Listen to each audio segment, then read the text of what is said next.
আসসালামু আলাইকুম। প্রিয় দর্শক, অন্য মঞ্চের আলাপচারিতায় আপনাদের সকল আসসালামু আলাইকুম রহমতুল্লাহি ওবরকাতুহু। সম্মানিত দর্শক, পাক ভারত উপমহাদেশের রাজনীতি যখন টলটলায়মান, এখানে মার্কিন যুক্তরাষ্ট্র এমন কিছু করার চেষ্টা করছেন পাকিস্তানে, বাংলাদেশে, যার প্রেক্ষিতে ভারতকে আগামী দিনগুলোতে খুব কঠোর অবস্থানে যেতে হবে। এবং সেখানে তাদের যে সম্পর্ক, আমেরিকার সাথে যে সম্পর্ক, সেই সম্পর্কের ক্ষেত্রে একটা নতুন মাত্রা যুক্ত হবে। এবং একই সঙ্গে রাশিয়ার সঙ্গে তাদের যে সম্পর্ক, সেই সম্পর্কটিকে আরও নতুন করে ঝালাই করতে হবে। এরকম একটা পরিস্থিতি যখন অনিবার্য হয়ে পড়েছে, তখন জনাব ভ্লাদিমির পুতিন, রাশিয়ার প্রেসিডেন্ট, তিনি তার ঐতিহাসিক সফরে ভারতে এসেছেন। ভারতে তার এই সফরটি নানা কারণে খুবই গুরুত্বপূর্ণ। এর কারণ হলো, এই সময়টিতে ইউক্রেন এবং রাশিয়ার যে যুদ্ধ, সেই যুদ্ধ বন্ধ করার জন্য আমেরিকা রীতিমতো পাগল হয়ে পড়েছে। দ্বিতীয়ত, মিস্টার ডোনাল্ড ট্রাম্প এই যুদ্ধটি বন্ধ করার জন্যে ব্যক্তিগতভাবে তিনি দায়বদ্ধ হয়েছিলেন নির্বাচনের আগে। অধিকাংশ মিস্টার পুতিনের সঙ্গে ডোনাল্ড ট্রাম্পের যে ব্যক্তিগত সম্পর্ক, এটিও গুরুত্বপূর্ণ ভূমিকা পালন করছে। অনেকে বলে থাকেন যে ডোনাল্ড ট্রাম্পের এবং তার পরিবারের বিরাট বিরাট ব্যবসা প্রতিষ্ঠান রয়েছে রাশিয়াতে, এবং রাশিয়া, সৌদি আরব এবং ডোনাল্ড ট্রাম্প এই সম্মিলিতভাবে ব্যবসা বাণিজ্যের মধ্যে একটা বিরাট সিন্ডিকেট গড়ে তুলেছেন। তো এই যে ইউক্রেন এবং রাশিয়া যুদ্ধ, এই যুদ্ধের অন্যতম মদতদাতা রাষ্ট্র হলো ভারত। ভারত যেভাবে রাশিয়ার পাশে দাঁড়িয়েছে, ঠিক এইভাবে কিন্তু চীনও দাঁড়ায়নি। রাশিয়ার সবচেয়ে কৌশলগত বন্ধু, যে বন্ধু সামরিকভাবে, অর্থনৈতিকভাবে এবং আঞ্চলিক রাজনীতি এবং আন্তর্জাতিক রাজনীতি দ্বারা রাশিয়াকে শক্তিশালী করে তুলছে। এবং সাম্প্রতিক সময় ভারত যেভাবে তাদের শক্তিমত্তা নিয়ে পুনরায় আবার আফগানিস্তানে তারা ঘাঁটি পেতেছে, এবং আফগান সরকারকে যেভাবে তারা আশ্রয় প্রশ্রয় দিচ্ছে, তাতে করে তালেবান, দিল্লি এবং রাশিয়ার যে নতুন একটি চক্র গড়ে উঠেছে, শক্তি গড়ে উঠেছে, সেই শক্তির সঙ্গে আবার চীন, তারপরে তালেবান, এই চক্রটি নিজের অজান্তে যুক্ত হয়ে যাচ্ছে। আফগানিস্তানকে কেন্দ্র করে রাশিয়ার সাথে আমেরিকার সম্পর্ক, আফগানিস্তানকে কেন্দ্র করে ভারতের সাথে পাকিস্তানের সম্পর্ক একেবারে টান টান উত্তেজনাকর অবস্থা যখন চলছে, তখন মিস্টার পুতিন যে দিল্লিতে আছেন, তাকে গত ১০০ বছরের মধ্যে সবচাইতে রাজকীয় এবং জাঁকজমকপূর্ণ সেই সংবর্ধনা ভারত কর্তৃপক্ষ দিচ্ছে। আজ থেকে ১০০ বছর আগে ভারত স্বাধীন ছিল না, ব্রিটিশ মানে অধীন ছিল। কিন্তু সেই যদি ১৯২৫ থেকে আজ অবধি ধরেন ২০২৫ পর্যন্ত, এই ১০০ বারের মধ্যে দেখা গেল অনেক ব্রিটিশ রাজপুরুষও দিল্লিতে এসে যে সংবর্ধনা পাননি, তার সাথে অনেক গুরুত্বপূর্ণ সংবর্ধনা এই মুহূর্তে মিস্টার পুতিন পেয়েছেন। এটা ভারতের স্বার্থেই ভারত সেটা করেছে, এবং মিস্টার পুতিনও ভারতে এসেছেন অনেকটা দরাজ দিলে। তিনি ভারতকে সব দিতে চান। তার যত মিলিটারি ট্র্যাক্ট্রিস রয়েছে, যত কৌশলগত রণবিদ্যা রয়েছে, তার যত অর্থ রয়েছে, বিত্ত রয়েছে, ব্যবসা রয়েছে, বাণিজ্য রয়েছে, সব অকাতরে তিনি দিতে চান। এটা নিয়ে ভারতের রীতিমতো এখন হৈ হৈ রই রই একটা অপুজোর আনন্দ। কিন্তু এই বাংলাদেশে আমরা এটা নিয়ে কী চিন্তা ভাবনা করব? রাশিয়ার সঙ্গে ভারতের যে সম্পর্ক, সেই সম্পর্কতে ডক্টর মোহাম্মদ ইউনূসের কী উপকার হবে, ক্ষতি হবে, এটা নিয়ে ইউনূস সরকার হয়তো চিন্তা ভাবনা করছেন। কিন্তু ইতিমধ্যে যে ঘটনাটা আমরা দেখতে পাচ্ছি, তা হলো মিস্টার পুতিনের দিল্লি সফরকে কেন্দ্র করে আওয়ামী লীগের মধ্যে রীতিমতো খুশির বন্যা বয়ে যাচ্ছে। যেটি আশা করছিলাম যে এরকম মিস্টার পুতিনের যে ভারত আগমন, এটাকে কেন্দ্র করে আওয়ামী লীগ গুজব ছড়াবে যে দিল্লিতে শেখ হাসিনার সঙ্গে পুতিনের জরুরি বৈঠক হয়েছে।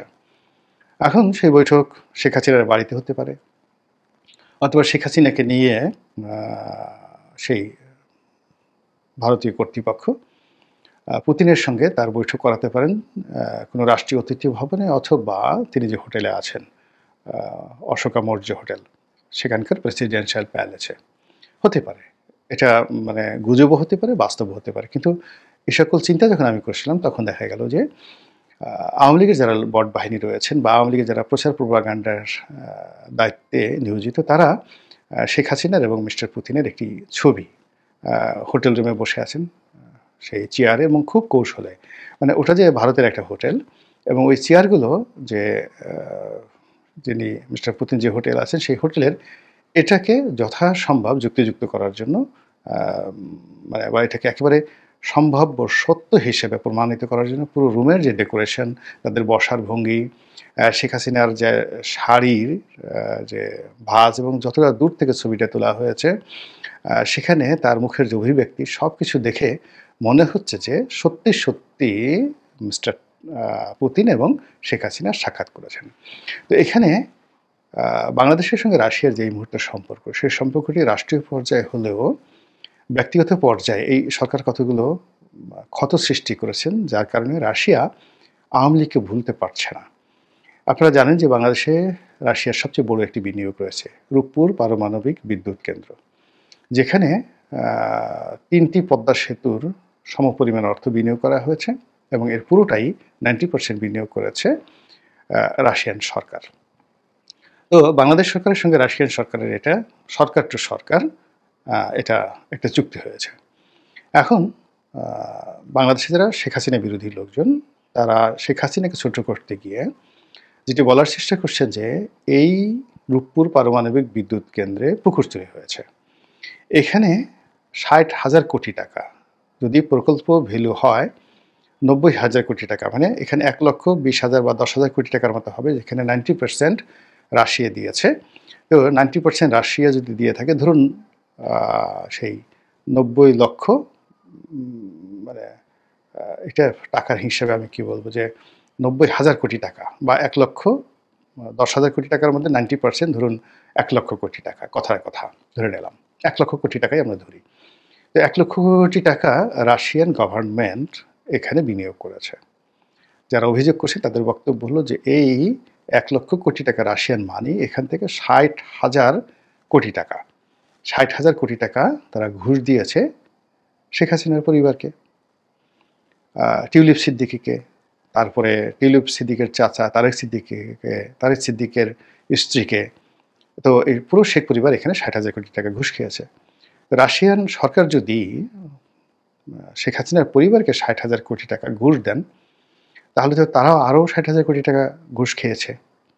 মোরাললেস কোনো সরকারই তো, বা যারা ঘুষখোর রাষ্ট্রীয় পর্যায়ে, তারা তো অ্যাটলিস্ট 50-50 করবে।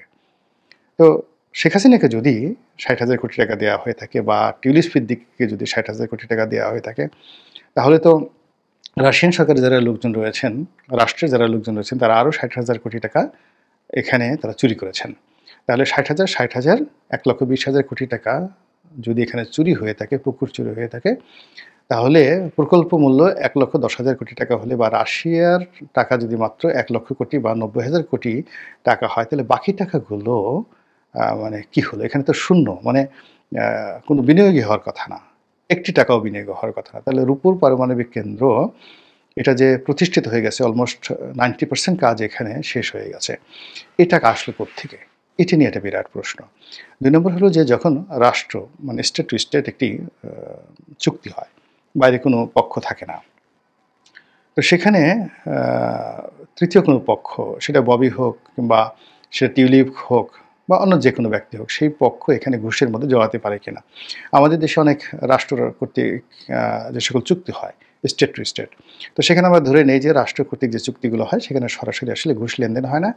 অনেক ক্ষেত্রে বড় জোর যেটা হয় সেটি হলো, যেমন ভারত সরকারকে একটা লোন দিল, সে বলে দিল অমুক কন্ট্রাক্টরকে তুমি এই কাজটা দিও, তখন সেই কন্ট্রাক্টর কিছু ঘুষ টুস হয়তো দিয়ে থাকে। কিন্তু যে ক্ষেত্রে রাষ্ট্র কোনো কন্ট্রাক্টর নিয়োগ না করে লোন দেয় রাষ্ট্র, বাস্তবায়ন করে রাষ্ট্র নিজে, তো এই ক্ষেত্রে টাকা দিয়েছে রাশিয়ান গভর্নমেন্ট এবং সেইটা বাস্তবায়ন করেছে, এখনো পর্যন্ত করে যাচ্ছে রাশিয়ান সেই পরমাণু বিভাগ, বিদ্যুৎ বিভাগ বা গ্যাসপ্রম যেটা রয়েছে, তাদের জ্বালানি বিভাগ সরাসরি এখানে তাদের মানে কর্মকাণ্ড পরিচালনা করছে। তো সেখানে ঘুষটা লেনদেন যদি হয়ে থাকে সরাসরি, এই ঘটনার সাথে পুতিন জড়িত, এই ঘটনার সাথে রাষ্ট্রের সর্বোচ্চ শিখর জড়িত আছে বলেই ধরে নেওয়া হয়। তো সেক্ষেত্রে হলো কি, এই সরকারের সঙ্গে প্রথম থেকেই রাশিয়ার একটা টানাপোড়েন সম্পর্ক যাচ্ছিল, কিন্তু ভারতের সাথে যেভাবে সম্পর্কটা একেবারে দা কুমড়া অহিনকুল, ঠিক রাশিয়ার সাথে এরকম দা কুমড়া অহিনকুল যায় নাই, কিন্তু রাশিয়া নিঃসন্দেহে অপমান বোধ করেছে, মারাত্মক অপমান বোধ করেছে। তো সেই কারণে পুতিনের সঙ্গে রাশিয়ার সঙ্গে আওয়ামী লীগের যে সম্পর্ক, সেই সম্পর্কটা অতীতের যে কোনো সময়ের চাইতে আরও কৌশলগত হবে এবং রাশিয়া সাংগতিক কারণে চাইবে যে বর্তমান সরকারের পরিবর্তে আগামীতে আবার আওয়ামী লীগ ক্ষমতায় আসুক। এগুলো এক। ২ নম্বর হলো যে আমাদের মহান স্বাধীনতা যুদ্ধের যে ইতিহাস পরিবর্তন হয়ে যেত যদি রাশিয়া বাংলাদেশের পাশে না দাঁড়াতো কিংবা মুক্তিযোদ্ধাদের পাশে না দাঁড়াতো, ইন্দিরা গান্ধীর কথায় সাড়া না দিত, বঙ্গবন্ধুর কথায় সাড়া না দিত, তাহলে বাংলাদেশের মুক্তিযুদ্ধ সফলতা পেত কিনা সন্দেহ। মুক্তিযুদ্ধ পরবর্তী সময় আমাদের বাংলাদেশে রাশিয়ান বাহিনীর উপস্থিতি, এক্সপার্টদের উপস্থিতি, বিশেষ করে যেভাবে পাকিস্তানি হানাদাররা আমাদের চট্টগ্রাম বন্দরকে মানে গ্রেনেড দিয়ে, টর্নেডো দিয়ে, টর্পেডো দিয়ে, মানে ভূমির নিচে যে সকল মাইন পাতে, নদীর নিচে যে সকল মাইন পাতে, এবং যেভাবে তারা শত শত জাহাজ ডুবিয়ে দিয়ে কর্ণফুলী চ্যানেলটিকে চলাচলের অনুপযুক্ত করে দিয়েছিলেন, এটা রাশিয়ান সরকারের সহযোগিতা না হলে হয়তো বাংলাদেশ ভারতের সহযোগিতা নিয়ে এই কাজটি 5 বছরে করতে পারতো না। আর এককভাবে বাংলাদেশের প্রযুক্তি দিয়ে ওই কাজ কোনোদিন সমাধান করা সম্ভব ছিল না। তো যুদ্ধবিধ্বস্ত বাংলাদেশ পুনর্গঠনে এক্ষেত্রে রাশিয়া যে সাহায্য করেছে, সহযোগিতা করেছে, এটা ঐতিহাসিকভাবে সত্য। কাজে আমাদের মুক্তিযুদ্ধের সঙ্গে রাশিয়ার একটা সম্পর্ক রয়েছে, আর মুক্তিযুদ্ধের নেতৃত্বকারী দল হিসেবে আওয়ামী লীগ, আর সেই আওয়ামী লীগের শাসনকাল শেখ হাসিনার জামানাতে পুতিনের সঙ্গে রাশিয়ার সঙ্গে বাংলাদেশের একটা অসাধারণ সম্পর্ক গড়ে উঠেছিল, বেটার দ্যান ইভেন যাকে বলা হয় ভারত বাংলাদেশের সম্পর্কের বাইরে অসাধারণ একটি সম্পর্ক গড়ে উঠেছিল।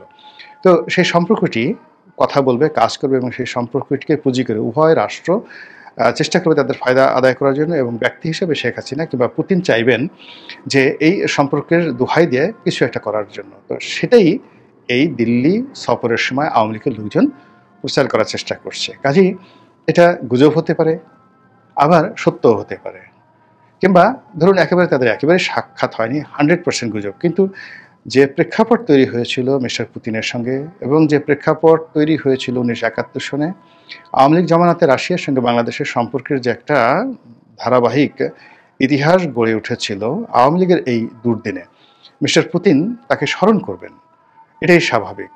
আর অন্যদিকে আওয়ামী লীগ পুতিনের ভয় দেখিয়ে, রাশিয়ার ভয় দেখিয়ে বর্তমান সরকারকে নাস্তানাবুদ করবে, এটাই স্বাভাবিক। তো সেই কাজটা চলছে, গুজবের কাজটি চলছে, কিন্তু আল্লাহ না করুক যদি সত্যিকার অর্থেই রাশিয়া আওয়ামী লীগের ব্যাপারে, শেখ হাসিনার ব্যাপারে বেশি আগ্রহ দেখায়, এবং এই সময়টিতে এখানে আমেরিকা যেভাবে তাদের উপস্থিতি প্রমাণ করছে, যেভাবে এখানে ডিপ স্টেটের কথা শোনা যাচ্ছে, যেভাবে এখানে মানবিক করিডোরের কথা শোনা যাচ্ছে, সেন্ট মার্টিন দখলের কথা শোনা যাচ্ছে, এখানে বে অফ বেঙ্গল কে নিয়ে, অর্থাৎ বঙ্গোপসাগরকে নিয়ে যেভাবে মার্কিন আগ্রহ দেখা যাচ্ছে, তাতে করে পুতিন যদি বাংলাদেশে চলে আসেন, শেখ হাসিনা তো দেখার কথা, এসে বাংলাদেশে কারোর সঙ্গে দেখা করেন আওয়ামী লীগের নেতৃবৃন্দের সঙ্গে, এটাও আশ্চর্য হওয়ার কিছু নেই। রাজনীতিতে শেষ বলে কোনো কথা নেই। মহান আল্লাহ আমাদের সবাইকে হেদায়েত দান করুন এবং হেফাজত করুন। আসসালামু আলাইকুম ওয়া রাহমাতুল্লাহি ওয়া বারাকাতুহু। নমস্কার, আমি তরুণ ঘোষ। আমার পোস্টার সম্পর্কে খবর করার যে কথাটা আছে, সেই খবরে আসবো। তার আগে আমার 2-4টে কথা আছে। কথাটা হচ্ছে এই যে, এই ধরুন 2024-এর আগস্টের পর থেকে, আগস্ট মাসের 5 তারিখের পর থেকে এই একটা মানুষ কিন্তু আওয়ামী লীগের পেছনে দাঁড়িয়েছিল, আজ পর্যন্ত দাঁড়িয়ে আছে। পরে অনেক লোক এসে জড়ো হয়েছে যারা আজকে আমাকে কাউন্টার করে। প্রথম দিকে কিন্তু এদেরকে দেখা যায়নি, এখন তাদের সূত্র বলে, তারা কেউ কেউ বলেন যে সব নতুন নতুন মুখ আপনারা দেখতে পাবেন, তারা এই সমস্ত বলে বেড়ান। কিন্তু আমি আজ পর্যন্ত যা বলেছি, আমি তাদের একটা সারাংশ আপনাদের একটুখানি স্মরণ করে দিতে চাই। কোনটা আমার ভুল হয়েছে বলাটা আপনারা আমায় বলুন। 1, হাসিনাকে ট্রাভেল ডকুমেন্ট দেওয়া হয়েছে, আমি বলেছিলাম। পরে কিন্তু সবাই স্বীকার করেছে, ন্যাশনাল মিডিয়া, ইন্টারন্যাশনাল মিডিয়া সবাই স্বীকার করেছে যে শেখ হাসিনাকে ট্রাভেল ডকুমেন্ট দেওয়া হয়েছে। প্রথম নিউজ কিন্তু আমি ব্রেক করেছিলাম। দ্বিতীয় নিউজ যেটা ব্রেক করেছিলাম সেটা হচ্ছে সর্বদলীয় বৈঠক ডেকে হাসিনাকে ভারতে রাখার পক্ষে ভারত সায় দিয়েছিল, মানে সিদ্ধান্ত নিয়েছিল।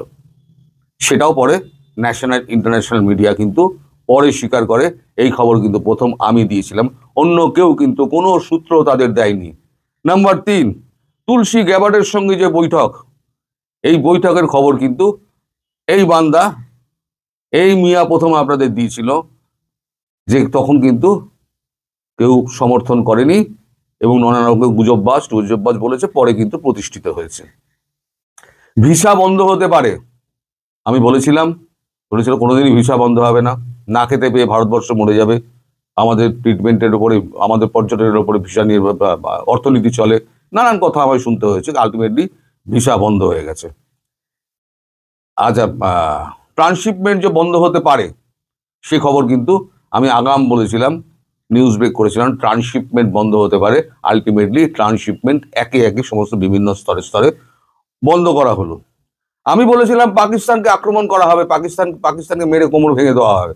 আপনারা বলেছিলেন পাকিস্তানকে কোনোদিনই আক্রমণ করা হবে না, ভারতের সাধ্য নেই, মেরে পাকিস্তান আর্ধেক গুঁড়ো করে দিয়েছে, এবার যখন মারবে পুরোপুরি আক্রমণ করে একেবারে শেষ করে দেবে। এবার হচ্ছে পুতিন হাসিনা বৈঠক, যেটা নিয়ে এত সমালোচনা হচ্ছে। হাসিনার সঙ্গে পুতিনের কি সত্যিই দেখা হয়েছে, না দেখা হয়নি? বাকি যেটা রয়েছে এটার আমি ক্লারিফিকেশন দিচ্ছি, এবং আমার ওই সূত্রপুত্র বলে না, আমি ডিরেক্টলি বলে দিই অমুক লোকটা আমায় বলেছে। আমি সূত্রের ওই সমস্ত গোপন রাগ ঢাক করি না, আমি খুব সোজা সরল মানুষ। আমি বলি যেটা আমি বলতে পারবো সেটা আমায় বলবেন, যেটা বলতে পারবো না আমায় বলে দেবেন, সেটা আমি বলবো না। কিন্তু সূত্র জানায়নি, সূত্র কনফার্ম করেনি, এ সমস্ত ঢপবাজি আমি করি না।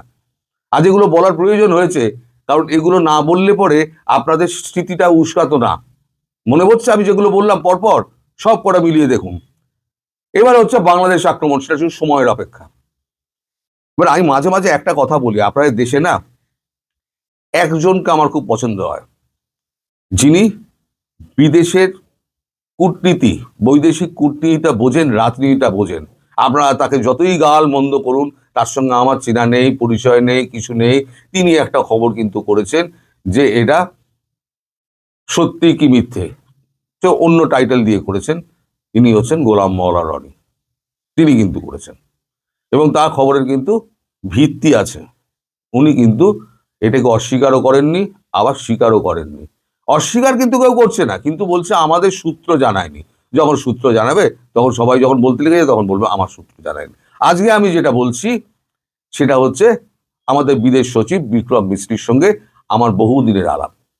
গতকালকে আমি বিক্রমকে ফোন করেছিলাম, বিক্রমকে ফোন করে বলেছিলাম দেখুন আপনি যেটা পারবেন, যেটা আমি বলতে পারবো সেটা আপনি বলবেন, যেটা বলতে পারবো না সেটা আপনি বলে দেবেন, সেটাই বলবো না। কিন্তু আমি আপনার মুখ থেকে শুনতে চাই যে এই শেখ হাসিনার বৈঠক পুতিনের সঙ্গে, এইটার নির্যাসটা কি। তিনি আমায় যা যা বলেছেন অফিসিয়ালি, আমি আপনার ভারতবর্ষের পক্ষ থেকে এটা জানাচ্ছি অফিসিয়ালি, যেটা যদি এদিক ওদিক হয় তাহলে ভারতবর্ষের যারা মন্ত্রী আছেন, যারা আমলা আছেন, বিশেষ করে যার নাম করে আমি বলছি বিদেশ সচিব বিক্রম মিস্ত্রি, তিনি আমার গলা টিপে ধরবেন, কারণ আমার ভিডিও সর্বত্র দেখা হয় এবং মনিটর করা হয়। এখন ব্যাপার হচ্ছে এবার কতগুলো মানে এই বৈঠকের আগে প্রিভিয়াসলি কি কি হয়েছে আপনারা শুনুন একে একে, আমি আপনাদের বলে যাচ্ছি প্রিভিয়াসলি কি কি হয়েছে। নভেম্বর মাসে 3 নভেম্বর থেকে 7 নভেম্বর কয়েকজন রাশিয়ার মস্কোতে ভিজিট করেন। তাদের মধ্যে কি আছেন জানেন? তাদের মধ্যে আছেন পুতুল,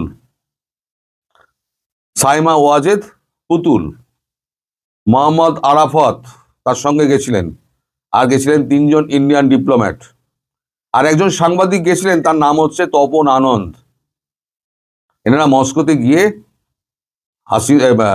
পুতুল এবং এই টিমটা পুতিনের বিদেশ সচিবের সঙ্গে কথা বলেন এবং পুরো ব্যাপারটাকে জেনে আসেন।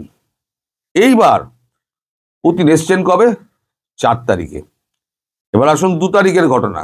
2 ডিসেম্বর সাইমা ওয়াজেদ পুতুল, ডিফেন্স সেক্রেটারি, আমাদের ডিফেন্স সেক্রেটারি এবং আমাদের ডিফেন্স মিনিস্টার ডক্টর জয়শঙ্কর, এই 3 জন গিয়েছিলেন শেখ হাসিনাকে সঙ্গে দেখা করতে।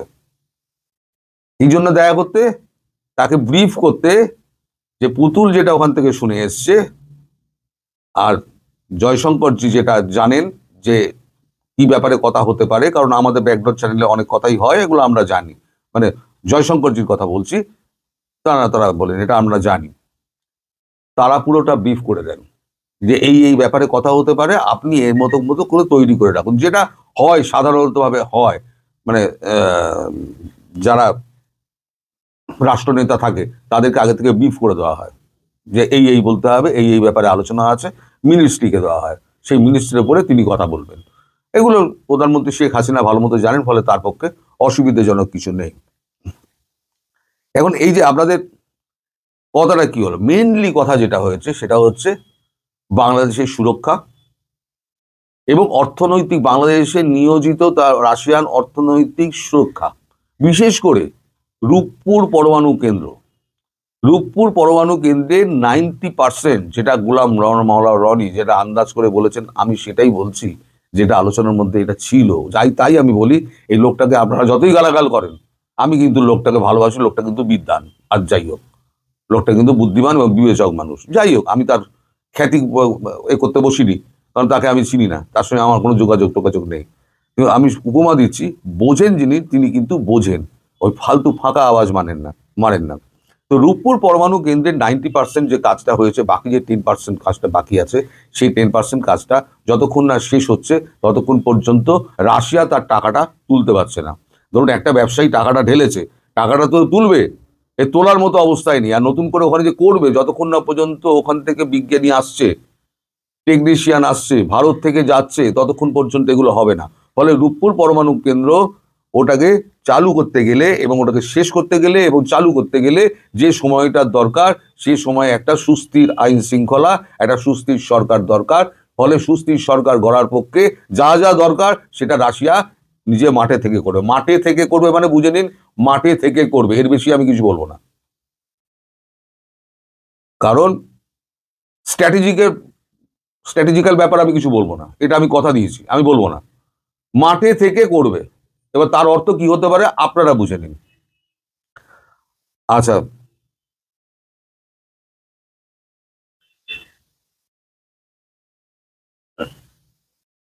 আনঅফিসিয়ালি আমি আপনাদের বলতে পারি, আনঅফিসিয়ালি বলতে পারি, সেটা হচ্ছে যে স্ট্র্যাটেজির একটা অংশ, যেটা আমি বলবো সেটা হচ্ছে যে আমাদের যখন যখন ভারত যুদ্ধ হয়, সেই সময়তে যা করেছিল ভারতীয় সেনাবাহিনী করেছিল এবং ভারতীয় এয়ারফোর্স করেছিল, আমাদের নৌবাহিনীকে কোনো সুযোগ দেওয়া হয়নি। ফলে নৌবাহিনীর পক্ষ থেকে সরকারের কাছে, বিশেষ করে রাজনাথ সিং এর কাছে একটা ক্ষোভ জানানো হয়েছিল যে আপনারা তো আমাদেরকে সুযোগই দিলেন না, আমরা তো করাচি বন্দর ঘিরে আমরা বসে রইলাম, সুযোগই পেলাম না। আপনারা তার আগেই সিজফায়ার ঘোষণা করে দিলেন। তখন রাজনাথজি বলেছিলেন, এর পরের বারে শুরু করবেন আপনারা।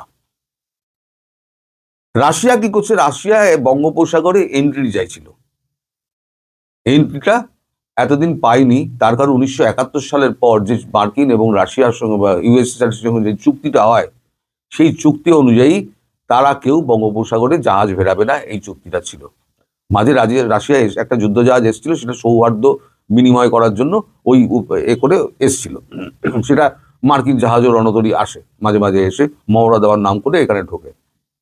কিন্তু অফিসিয়ালি যখন ভারতবর্ষের সঙ্গে যখন তাদের একটা ডিফেন্স ডিল হলো, যে একে অন্যের বেস ব্যবহার করবে, সমুদ্র বন্দর ব্যবহার করবে, সমুদ্র পথ ব্যবহার করবে, তাহলে কি হলো, যে ভারতবর্ষের যে সমুদ্র পথ বঙ্গোপসাগর, সেই বঙ্গোপসাগরে অবাধ যাতায়াত হয়ে গেল। কার হলো? রাশিয়ার হলো। তা রাশিয়া এখন যেটা করবে, রাশিয়ার নৌবাহিনী দিয়ে, পুরো ফ্রিগেট দিয়ে রাশিয়া পুরো চট্টগ্রাম বন্দরটাকে ঘিরে রেখে দেবে। আর ভারতের নৌবাহিনী চলে যাবে কোথায়? যৌথভাবে কাজ করার জন্য ভারতের নৌবাহিনী চলে যাবে সোজা করাচি। এবার করাচি বন্দর ধ্বংস হবে। আগেরবারে 7 দিন ধরে চলেছিল, এবারে ধ্বংসস্তূপ পুরো একেবারে জলের নিচে চলে যাবে, আর গড়া যাবে না। এই যে রাশিয়ান সেনাবাহিনী যে নৌবাহিনী যে এই বন্দরে ভিড়বে এবং বন্দর আক্রমণ করবে, সেটা যখন শেখ হাসিনা যখন শোনেন, তখন উনি বলেন যে আপনারা যে এটা করবেন, তাহলে পরে আমি দেশ চালাবো কি করে, আমি? তখন পুতিন বলেন, আমরা ধ্বংস করে দিচ্ছি, কিন্তু 1 মাসের মধ্যে আপনাকে কথা দিচ্ছি, 1 থেকে 2 মাসের মধ্যে আমরা পুরোপুরি গড়ে দেবো আমাদের অর্থে। আপনি সেটা নিয়ে চিন্তা করবেন না, আপনি সরকার নিয়ে চিন্তা করুন, বাকিটুকু আমরা বুঝে নেব। এবার কি করে বুঝবে না বুঝবে সেটা হচ্ছে স্ট্র্যাটেজিক্যাল ব্যাপার, আমি ওর মধ্যে যাব না, আমি জানি। কিন্তু এটা আমার বলার এখতিয়ার নেই, আমাকে বলতে বারণ করা হয়েছে। কিন্তু যেগুলো বলতে বলা হয়েছে আমি কিন্তু নাম করে সেগুলোই বললাম যে এই সূত্র আমায় জানিয়েছে। এবার আপনারা কনফার্ম করে নিতে পারেন সেই সূত্র সত্যি জানিয়েছে কিনা, আর তিনি আমায় রিজয়েন্ডার পাঠাচ্ছেন কিনা আমার ভিডিও প্রকাশ হওয়ার পর। ভারত সরকারই খোদ রিজয়েন্ডার পাঠিয়ে দেবে যদি আমি ভুল বলে থাকি, কারণ এখানে ভাষার ব্যবধানটা কোনো ব্যাপার না। সব গুগল ট্রান্সলেটার বসানো আছে, হিন্দিতে আর ইংরেজিতে, সর্বত্র সব কটা মনিটর করা। আপনি একটা ভারতবর্ষের বিরুদ্ধে বাংলাদেশের একটা চ্যানেল ভারতবর্ষের কাশ্মীর নিয়ে একটা কথা বলুন, টেস্ট করার জন্য একটা নতুন চ্যানেল খুলে আপনি কাশ্মীর নিয়ে কথা বলে দেখুন, আপনার চ্যানেল 7 দিনের মধ্যে যদি অফ হয়ে না যায়, ব্ল্যাকআউট যদি না হয়ে যায়, আমার নামে উত্তা বসে দেবেন। বুঝতে পেরেছেন? কারণ বাংলা ভাষা তারা যদি বোঝে, আমারটাও বুঝবে। যাই হোক, তো আরো এই সমস্ত বিষয়, স্ট্র্যাটেজিক্যাল বিষয় নিয়ে শেখ হাসিনার সঙ্গে পুতিনের অনেক কথাবার্তা হয়েছে। এবারে আপনারা প্রসঙ্গ তুলতে পারেন যে সাইমা ওয়াজেদ পুতুল কেন। আমি কিন্তু দীর্ঘদিন ধরে একটা কথা আপনাদের বলে যাচ্ছি যে ভারতবর্ষ বারবার বলছে আপনি আপনার পরবর্তী প্রজন্মকে রেডি করুন, আপনার পরবর্তী প্রজন্ম যিনি আছেন তাকে রেডি করুন। আপনি কাকে বাঁচবেন সেটা আপনার সিদ্ধান্ত, কিন্তু রেডি করুন। উনি সাইমা ওয়াজেদ পুতুলকে উনি ডেকে নিয়েছেন। তাই পুতুলকে নিয়ে, পুতুলের মধ্যে কিন্তু আমাদের নর্থ ব্লকে কিন্তু প্রচুর ঘোরাফেরা করে, সাউথ ব্লকে ঘোরাফেরা করে, এটা জানবেন। ওনার কিন্তু অবাধ যাতায়াত, মানে ওনাকে সেই অ্যাক্সেসটা দেওয়া হয়েছে। হাসিনার পরিবর্তে ওনাকে সেই অ্যাক্সেসটা দেওয়া হয়েছে। উনি অবাধে কিন্তু শেখ হাসিনার সঙ্গে দেখা করে, মায়ের সঙ্গে দেখা করেন, আবার চলে আসেন। এবার পুতুলকে নিয়ে গিয়ে রাশিয়াতে উপস্থাপন করা হলো। পুতুলকে এই জয়শঙ্কর নিয়ে গিয়ে পুতুলের সামনে সমস্ত কিছু ডিসকাশনটা হলো, যাতে পুতুল ভবিষ্যতে শেখ হাসিনা যখন ক্ষমতা হস্তান্তর করবেন সে তার মেয়ের হাতে, তাহলে তার মেয়ে যাতে সুচারুরূপে ব্যাপারটা সামলাতে পারে এবং ব্যাকগ্রাউন্ডটা তার যদি জানা থাকে, তাহলে চালাতে সুবিধা হবে বলেই তাকে নিয়ে যাওয়া হচ্ছে। এইটি হচ্ছে আসল ব্যাপার। আর একটা ব্যাপার হচ্ছে পুতিনের সঙ্গে, পুতিনের বিদেশমন্ত্রীর সঙ্গে কথা হয়েছিল, পুতিনের সঙ্গে পুতুলের ডিরেক্টলি কথাবার্তা বলানো, 1 to 1। একটা পরবর্তী রাষ্ট্রপ্রধান যখন পুতুল হবেন, তখন সেই রাষ্ট্রপ্রধানের সঙ্গে আর একটা রাষ্ট্রপ্রধান ভ্লাদিমির পুতিন, তিনি যেন সরাসরি কথা বলতে পারেন, তার জন্য একটা মুখোমুখি সাক্ষাৎ হয়ে রইল। এটাও একটা ক্ষেত্র প্রস্তুত হলো। তো আপনারা যে যারা বলেন না আমার সূত্র বলেনি, আমার সূত্র কনফার্ম করেনি, অমুক করেনি, এবার সূত্রদের বলতে দিন, তাদের বলুন আমার এই ভিডিও কন্ট্যাক্ট করুক, যে হ্যাঁ বিদেশ সচিবকে ফোন করুক, এই কথা আমি বলিনি, বলুক তারা। তাই তো অনেক যোগাযোগ আছে, তারাও তো নাকি সাউথ ব্লক নর্থ ব্লকে সব ঘোরাঘুরি করে আমাকে কন্ট্রাডিক্ট করার জন্য। তারা বলুক, তারা তো বড় বড় পজিশনে আছে। তো আমার নমস্য ব্যক্তি, আমি তাদের সম্পর্কে কোনো কিছু বলবো না। কিন্তু যখন মিথ্যে রটানো হয় না, এই গুজবগুলো আপনারা ভুলে গেছেন। এই যেগুলো আমি বললাম, এই হাসিনাকে ট্রাভেল ডকুমেন্ট দেওয়া, শরবত দিল, বৈঠক, তুলসী গ্যাবারের সঙ্গে দেখা, ভিসা বন্ধ, ট্রান্সশিপমেন্ট বন্ধ, এইগুলো যদি আমি না বলে দিতাম, তাহলে আপনারা ভুলে গিয়েছিলেন, আমিও ভুলে গিয়েছিলাম, মনে করে আমার বলতে হচ্ছে। সুতরাং ভিডিও আর বাড়াবো না। শেখ হাসিনার সঙ্গে দেখা হয়েছে এবং সেই ক্ষেত্রে শেখ হাসিনার সঙ্গে এমন কিছু কথাবার্তা হয়েছে, পুতিন, জয়শঙ্কর এবং শেখ হাসিনা তিনজনের সঙ্গে এমন কিছু সে কথাবার্তা হয়েছে যার ভিত্তিতে, যেটা আমি জানতে পারিনি, আমি যেটা জানতে পারি নাই বলে দিই, জানতে পারিনি, তার ভিত্তিতে গতকালকে জয়শঙ্করজি ওই কথাটা বলেছেন। তিনি যখন মনে করবেন, তিনি পরিস্থিতির শিকার হয়ে এসেছিলেন, তিনি যখন মনে করবেন তখন তিনি যাবেন। এবার কি কথাবার্তা হয়েছে সেটা তো একটা গোপনীয় ব্যাপার, সেটা কেউ ভাঙবে না, আমি তো ভাঙবই না, কারণ আমি প্রতিশ্রুতিবদ্ধ। আপনারা সবাই ভালো থাকবেন, সুস্থ থাকবেন, সাবধানে থাকবেন। নমস্কার।